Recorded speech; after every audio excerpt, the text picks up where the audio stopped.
Students, आज के इस लेक्चर में मैं आपके साथ डिस्कस करूंगा ग्रुप और टीम के दरमियान जो फ़र्क है, यानी टर्म ग्रुप और टर्म टीम, इनके दरमियान जो डिफरेंसेस है उसको मैं डिस्कस करूंगा। सबसे पहले मैं आपको इन दोनों की डेफिनेशंस बता देता हूं, फिर उसके बाद इनका कंपैरिजन करके बता दूंगा। बगैर कोई देर किए बढ़ते हैं अपने लेक्चर की तरफ। सबसे पहले ग्रुप जो है ना, group is collection of individuals which coordinate there activity. Group जो है वो चंद लोगों पर मुश्तमिल, चंद अफराद पर मुश्तमिल एक मजमुआ है जो कि एक्टिविटीज़ को कोऑर्डिनेट करता है। मिसाल के तौर पर स्टूडेंट्स, जब कॉलेज में या यूनिवर्सिटीज़ में ग्रुप स्टडी होती है तो इसमें जो है इस ग्रुप स्टडी के अंदर जो ग्रुप होता है वो डिफरेंट इंडिविजुअल्स का कॉम्बिनेशन होता है, उसका मजमुआ होता है, तो जो कि एक्टिविटी किसी भी एक्टिविटी को कोऑर्डिनेट करते हैं। उसके अलावा जो टीम है, तो टीम की डेफिनेशन ये है कि team is group of individuals who share common goal. Group of individual who shares common goal. Group में जो है वो कलेक्शन ऑफ इंडिविजुअल्स है जो कोऑर्डिनेट करते हैं एक दूसरे को, अपनी एफर्ट्स को कोऑर्डिनेट करते हैं, जबकि टीम जो है वो इंडिविजुअल्स का ग्रुप है जो कि कॉमन गोल शेयर करता है, जिनका ऑब्जेक्टिव कॉमन होता है। मैं आपको इसकी एग्जांपल देता हूँ। जिस तरह ग्रुप की एग्जांपल दी है यूनिवर्सिटी में या किसी भी एग्जाम की तैयारी में जो चंद लोगों का मजमुआ होता है वो ग्रुप कहलाता है, ग्रुप स्टडी जिसको बोलते हैं। तो टीम में ना, जैसे क्रिकेट टीम हो गई, हॉकी की टीम हो गई, और इंडस्ट्री में किसी स्पेसिफिक एक्टिविटी को परफॉर्म करने के लिए एक मखसूस टीम बना दी जाती है। बिल्कुल इस तरह जिस तरह कोई भी इंक्वायरी का केस है, जेआईटी है, जॉइंट इन्वेस्टिगेशन टीम जो है, तो जेआईटी या टीम, कोई भी टीम है जैसे क्रिकेट टीम, ये जो इनके गोल या ऑब्जेक्टिव्स होते हैं वो कॉमन होते हैं, यानी इसमें इंडिविजुअलिज्म डिस्करेज होता है, कॉमन चीज़ें जो हैं वो प्रमोट होते हैं, यानी इनका ऑब्जेक्टिव जो है वो सिंगल होता है, सिंगल ऑब्जेक्टिव पे सारे जो हैं वो फंक्शन करते हैं। इसमें सबसे पहले जो मैं इसका कंपैरिजन करता हूँ, members are independent from each other.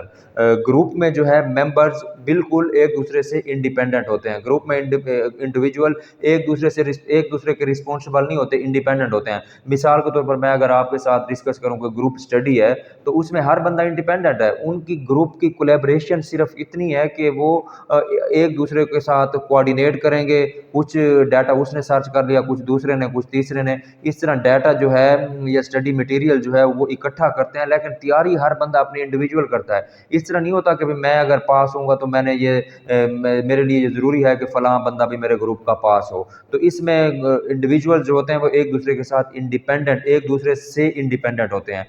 और दूसरी, टीम के अंदर जो मेंबर्स होते हैं वो एक दूसरे के साथ मिल के वर्क करते हैं as a team member to solve the problems. ठीक है, जिस तरह मैंने आपको जेआईटी की मिसाल दी, इन्वेस्टिगेशन की मिसाल दी, इंडस्ट्री में किसी स्पेसिफिक फंक्शन या एक्टिविटी को परफॉर्म करने के लिए जो एक टीम बनाई जाती है, उसका गोल जो होता है वो कॉमन होता है। इस तरह क्रिकेट टीम है या फुटबॉल या हॉकी टीम है, तो उसमें जितने भी प्लेयर्स होते हैं वो एक दूसरे के साथ मिलकर काम करते हैं, एक दूसरे के साथ मिलकर परफॉर्म करते हैं एज ए टीम मेंबर। उनका जो गोल होता है वो कलेक्टिव होता है, एक गोल होता है कि हमने जीतना है। तीसरा ये है कि individuals are accountable for their work. तीसरा इसका कंपैरिजन ये है कि इसमें जो अकाउंटेबल होते हैं वो इंडिविजुअल्स होते हैं अपने काम के लिए। ग्रुप या कॉम्बिनेशन में अकाउंटेबिलिटी नहीं होती, इंडिविजुअल होता है। जैसे मैंने आपको ग्रुप स्टडी की एग्जांपल दी है, तो ग्रुप स्टडी में ऐसा होता है कि अगर मैं फेल हो जाता हूँ या साथ वाला कोई पास हो जाता है, तो हर बंदा अपना इंडिविजुअल का रिस्पॉन्सिबल है, इंडिविजुअल का अकाउंटेबल है। दूसरा बंदा जो पास हुआ है, मैं उसको क्लेम नहीं कर सकता कि हमने ग्रुप में स्टडी की है तो आप पास हो गए हो, मैं क्यों फेल हुआ हूँ। तो टीम में कुछ इस तरह से है कि अकाउंटेबिलिटी जो है वो म्यूचुअल होती है, यानी अगर कोई क्रिकेट टीम है हारी है तो उसमें कोई एक बंदा रिस्पॉन्सिबल नहीं होगा, all will be equally responsible, all the team member. जिस तरह कोई जेआईटी है या किसी इंडस्ट्री में या किसी कॉलेज यूनिवर्सिटी में जो टीम बनती है, अपना कॉलेज यूनिवर्सिटीज़ में एडमिशन टीम बनती है, तो वो पूरे एक ग्रुप होता है, टीम होती है, उनका ऑब्जेक्टिव बेसिकली ये होता है, ये एग्जाम्स कंडक्ट करवाना या एडमिशन्स करवाना। तो इंडस्ट्री में जो टीम बनती है उसका कोई स्पेसिफिक फंक्शन होता है कि आपने उसको फुलफिल करना है। तो अगर वो करती है तो उसकी अचीवमेंट जो है कंबाइंड होगी, कलेक्टिव होगी, इंडिविजुअलिज्म पे नहीं होगी। इस तरह नहीं होगा कि मैंने अपना फंक्शन मुकम्मल किया एज ए टीम मेंबर, किसी दूसरे ने नहीं किया, तो ये कोई अचीवमेंट नहीं। ग्रुप में जो है ग्रुप में जो इंडिविजुअल्स हैं वो इंडिविजुअल गोल्स को अचीव करने की कोशिश करते हैं। ग्रुप के अंदर इंडिविजुअल्स का जो फोकस होता है वो होता है कि हम अपना गोल अचीव करें, अपना मकसद अचीव करें।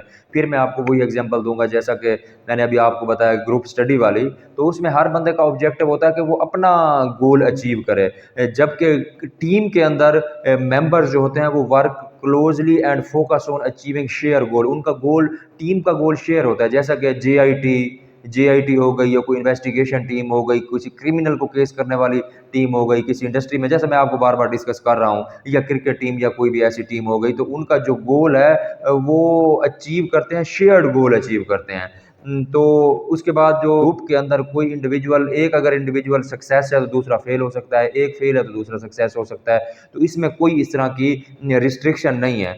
जबकि टीम के अंदर इंडिविजुअल सक्सेस और फेलियर नहीं होगी, कलेक्टिव सक्सेस और फेलियर होगी। इस तरह नहीं होगा कि एक बंदा, मैं एज ए टीम मेंबर अगर जीत गया हूं तो टीम हार गई है, ऐसा नहीं होगा। टीम का जो सक्सेस और फेलियर है वो कलेक्टिव होगा, कंबाइंड होगा। उसके अलावा जो है अगला डिफरेंस ये है कि it focus on individual growth. Group के अंदर हर बंदा अपनी इंडिविजुअल ग्रोथ पर फोकस करता है, हर बंदा चाहता है कि वो इंडिविजुअली ग्रो करे, जबकि टीम में ऐसा नहीं होता। टीम के अंदर क्या होता है, हर बंदा जो है वो कोशिश करता है कि टीम ग्रो करे। All the members of team work hard together with passionate to achieve the objectives of team. Team के ऑब्जेक्टिव, जिस तरह आप क्रिकेट मैच देखते हैं तो उसमें कुछ बैट्समैन होते हैं, विकेट कीपर, और फिर बॉलर्स होते हैं, कुछ ऑलराउंडर्स होते हैं इन दोनों के दरमियान, तीनों के दरमियान में। तो हर बंदा मिलकर अपनी अपनी रिस्पॉन्सिबिलिटी को फुलफिल करता है, और उनका कलेक्टिव ऑब्जेक्टिव जो होता है वो टीम होता है, और उनका मकसद टीम की ग्रोथ होता है। इंडिविजुअल ग्रोथ तो भी शायद क्रिकेट में हो जाता है, लेकिन उनका मेन ऑब्जेक्टिव है टीम की ग्रोथ। ठीक है, अब इसका अगला पॉइंट है मेंबर्स आर इंडिपेंडेंट। ग्रुप के अंदर जो मेंबर्स हैं वो इंडिपेंडेंट होते हैं, यानी मैं ग्रुप स्टडी करता हूं तो मैं इंडिपेंडेंट हूं, ठीक है, ग्रुप का एक हिस्सा हूं, लेकिन मैं इंडिपेंडेंट हूं। मैं जब मर्जी छोड़ जाऊं, जाऊं ना जाऊं, किसी के साथ कम शेयर करूं, ज्यादा शेयर करूं, जो भी मेरी डोमेन है, तो इसमें मैं इंडिपेंडेंट हूं। लेकिन टीम के अंदर मेंबर जो है वो इंटरडिपेंडेंट है, एक दूसरे पे डिपेंडेंट है। तो टीम के अंदर जो है वो इंडिपेंडेंसी नहीं है, इंटरडिपेंडेंसी इसलिए है क्योंकि क्योंकि ऑब्जेक्टिव जो है वो कॉमन है। जब ऑब्जेक्टिव कॉमन होता है तो फिर आप एक दूसरे के इंटरडिपेंडेंट होते हैं, इंडिपेंडेंट नहीं होते। अगला डिफरेंस जो ये है कि मेंबर्स में नॉट नो ईच अदर, कि ग्रुप के अंदर जो मेंबर्स हैं वो शायद एक दूसरे को ना जानते हो, क्योंकि कोई कहाँ का कोई कहाँ का। मैं आपको एक और एग्जांपल दूं, प्रैक्टिकल एग्जांपल, की जो ट्रेनिंग्स होती हैं मुख्तलिफ इंडस्ट्रीज या ऑर्गेनाइजेशंस के अंदर, जो ट्रेनिंग सेशन होता है, तो उसमें मुख्तलिफ जगहों से लोग आए होते हैं ट्रेनिंग करने के लिए। तो जो ट्रेनर होता है वो फर्ज करें अगर उसके पास 20 ट्रेनी आए हुए हैं, किसी भी कोई सॉफ्ट स्किल की ट्रेनिंग है, टाइम मैनेजमेंट की या स्ट्रेस मैनेजमेंट की या इस तरह की कोई और ट्रेनिंग है, अगर उसके पास 20 ट्रेनी हैं जो ट्रेनिंग को अटेंड कर रहे हैं, तो वो कोई ऐसी एक एक्टिविटी करता है जिसमें 5-5 लोगों के 4 ग्रुप, या 4-4 लोगों के 5 ग्रुप, या 8-8 लोगों के 3 ग्रुप बना लेता है, 8 8 जमा 8 जमा 4। तो ये ग्रुप के लोग जो होते हैं, जरूरी नहीं होता कि वे एक दूसरे को जानने वाले हों, एक दूसरे को प्रैक्टिकली जानते हों, एक दूसरे की स्ट्रेंथ वीकनेस जानते हों, लेकिन टीम के अंदर जितने भी मेंबर्स हैं वो एक दूसरे के बारे में वेल नाउन होते हैं, एक दूसरे की स्ट्रेंथ को, वीकनेसेस को जान रहे होते हैं। मिसाल मैं आपको क्रिकेट टीम की देता हूं, तो टीम में जो होता है वो एक दूसरे की सक्सेस और स्ट्रेंथ और वीकनेसेस को जान रहे होते हैं। मिसाल के तौर पर एक को पता है, टीम के एक मेंबर को पता है कि फलां बैट्समैन है, फलां ओपनर है, मिडल ऑर्डर है, लोअर मिडल ऑर्डर है, विकेट कीपर है, और फलां फलां मेरे साथ बॉलर हैं, तो मुखालिफ टीम के ये बैट्समैन है, उनको इस तरह आउट करना है, या उनकी ये वीकनेस या स्ट्रेंथ है। तो टीम में जो है इंडिविजुअल्स एक दूसरे को जानते होते हैं, उनकी स्ट्रेंथ वीकनेसेस को भी एक दूसरे की जानते होते हैं।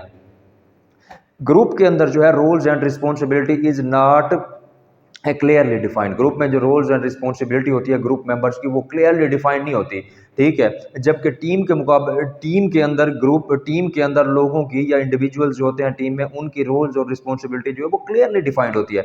मिसाल के तौर पर आप एक बंदा, क्रिकेट टीम की मैं मिसाल देता हूँ, या क्रिकेट टीम की मिसाल देता हूँ, क्रिकेट टीम में एक बंदा बॉलर है, तो उसको पता है उसकी रिस्पॉन्सिबिलिटी है 10 ओवर करना। अगर उसकी बैटिंग भी आ जाए तो उसने बैटिंग में भी थोड़ा बहुत परफॉर्म करना है और बाकी फील्डिंग करना है। तो एक कोई बैट्समैन है, उसको पता है उसने बॉलिंग नहीं करनी, बैटिंग करनी है। तो इस तरह जो उनकी रोल्स एंड रिस्पॉन्सिबिलिटीज हैं वो डिफाइंड है। विकेट कीपर है तो उसको पता है उसने विकेट कीपिंग करनी है और कोई काम नहीं करना। बिल्कुल इस तरह जैसे ज्वाइंट इन्वेस्टिगेशन टीम बनती है मुख्तलिफ इंडस्ट्रीज में या गवर्नमेंट सेक्टर में किसी भी इंसिडेंट की इंक्वायरी के लिए, तो उसमें मल्टीपल डिसिप्लिन के इंडिविजुअल्स जो होते हैं वो टीम मेंबर्स होते हैं। मिसाल के तौर पर अगर कोई करप्शन की इंक्वायरी होनी है तो एक बंदा होगा नैब से, एक बंदा होगा एफआईए से, एक बंदा होगा इंटेलिजेंस से, या आप दूसरे अल्फाज में कह सकते हैं कि आपने जो है अगर कोई नया एम्प्लॉई सिलेक्ट करना है, उसको हायर करना है, ख्वाह वो ट्रेनिंग है, मैनेजमेंट का है, एडमिनिस्ट्रेटिव या टेक्निकल या कोई दूसरी पोजीशन के लिए है, उसमें जो इंटरव्यू पैनल बनता है उसमें एक बंदा साइकोलॉजिस्ट होता है, एक बंदा ह्यूमन रिसोर्स डिपार्टमेंट का होता है,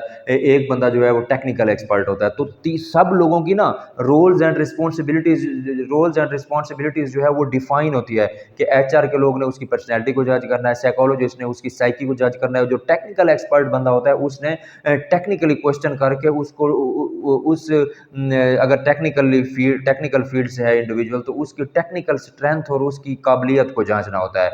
तो ग्रुप के अंदर goals are not consistent and clear. Group में ना जो गोल्स होते हैं, जो ग्रुप ने अचीव करने होते हैं, वो क्लियर नहीं होते, ठीक है, कंसिस्टेंट भी नहीं होते, क्लियर भी नहीं होते, क्योंकि वो इंडिविजुअलिज्म प्रमोटेड होती है। इसके मुकाबले में जो टीम होती है उसके गोल जो होते हैं कंसिस्टेंट होते हैं, क्लियर होते हैं। गोल जैसे अब जैसे कोई सीरीज है तो टीम का एक गोल है कि हमने ये सीरीज जीतनी है, पांच पांच की सीरीज है, पांचों जीतने हैं या चार जीतने हैं, तो उनका एक क्लियर गोल है, ठीक है। अगर पहले किसी टीम ने बैटिंग की है तो उसने अगर 280 स्कोर किया है, वनडे मैच की मैं बात कर रहा हूँ, तो दूसरी टीम का जो गोल है वो क्लियर है, उनका गोल और विजन क्लियर है, उन कंसिस्टेंट है कि हमने 281 करना है। बिल्कुल इसी तरह कोई जेआईटी बनती है तो उनका गोल भी, जेआईटी टीम बनती है तो ज्वाइंट इन्वेस्टिगेशन टीम, तो उनका गोल भी कंसिस्टेंट और क्लियर होता है कि जो भी कंसर्न इशू है, एक तो हम इसकी रूट तक पहुंचे, रूट काजेज तक पहुंचे, उसके बाद कन्विक्टेड, उसके बाद जो ऑफेंडर हैं जिन्होंने जराइम किया है उन तक पहुंचे, उनको सजा दिलवाएं, और उसके बाद सिस्टम को इम्प्रूव करें। तो इसकी तीन चीज़ें होती हैं। तो स्टूडेंट्स, ये था मेरा ग्रुप और टीम के दरमियान डिफरेंस, जो कि मैंने बिजनेस रेलेवेंट एग्जांपल्स के साथ आपको समझाया। उम्मीद है ये मेरा लेक्चर आपको समझ आया होगा। मिलते हैं अगले लेक्चर में, तब तक के लिए मैं आपसे इजाज़त चाहूँगा। अल्लाह हाफिज़, थैंक यू।